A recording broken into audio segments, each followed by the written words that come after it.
I watched Google's launch event announcing the Pixel 7 yesterday, and today I'm breaking down the top new features of the Pixel 7 and Pixel 7 Pro. This wasn't an overhaul and instead a refinement of Google's AI-focused take on a smartphone, and with respect to that being Google's strategy, I'm going to talk about the Pixel's place in the current smartphone scene toward the end of the video.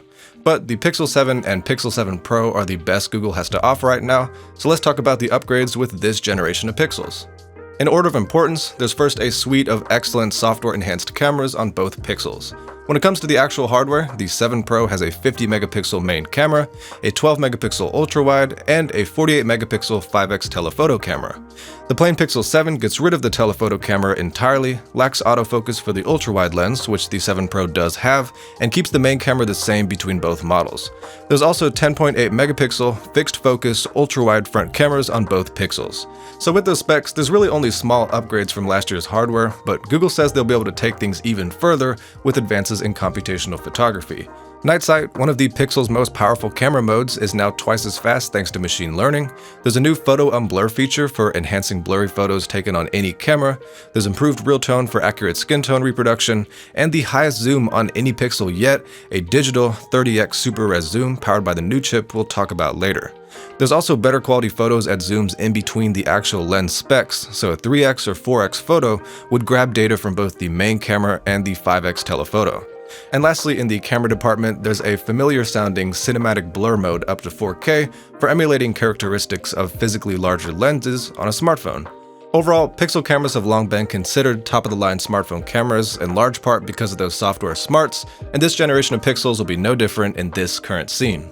Next, there's the new Tensor G2 chip, which A, is machine learning smart to enable a lot of cool new software features, but B, is not competitive at all for raw speeds. Apple's A16 Bionic is about 75% faster, and the Snapdragon 8 Plus Gen 1 is about 30% faster going off Geekbench scores, so it's obvious Google is aiming to make their phones feel smooth as opposed to being powerful, or that's all they can do. Regardless, the G2 should be able to hold its own when it comes to everyday use and smoothness, as smartphone power these days really goes to performance overhead as opposed to actual everyday speed increases. It's also worth mentioning the Pixel 7 has 8 gigs of RAM and a 90Hz screen, while the Pixel 7 Pro has 12 gigs of RAM and a 120Hz screen. These are both specs that, unlike the Tensor's raw power, are actually on the level of a flagship in 2022, so they should help keep things feeling snappy. But overall, the Pixels will be fast-feeling phones, but also are not performance kings. Lastly, let's talk screens and design. The Pixel 7 and 7 Pro have colorful and bright OLED screens with 1400 and 1500 nits max brightness respectively, and besides that change in brightness and a tiny change in the size of the regular 7, they're the same good screens from the previous models. And the design actually changed a decent amount from the Pixel 6s, adopting the edge-to-edge camera bar again, but this year making it metal with a cutout for the cameras. I actually liked the higher contrast design of last year's Pixels, but here, there's good colors and quality metal on the backs, so I suppose it makes up for that.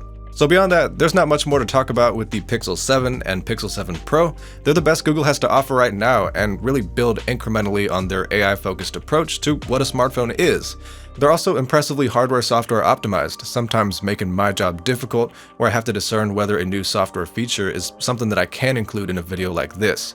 An example of that would be voice message transcription, which displays the text from a voice message so you can get the gist in a quiet environment, or something like Direct My Call, which displays options from automated phone menus as buttons on the screen. The thing is, features like these are already making their way into older Pixels, and at some point, they might make their way into the Android operating system as a whole, so it's not really fair to pin them to a particular phone release. But that's kind of the point with Pixels, as they're great containers for Google's increasing smarts year upon year.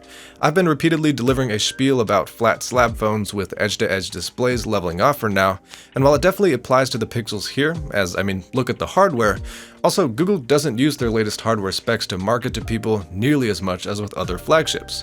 So I'll say all this to say, Pixels do slack a bit compared to a stagnating flagship scene as a whole, but there's a respectable strategy to that. Hopefully you liked this video, subscribe if you did, and I'll see you in the next one.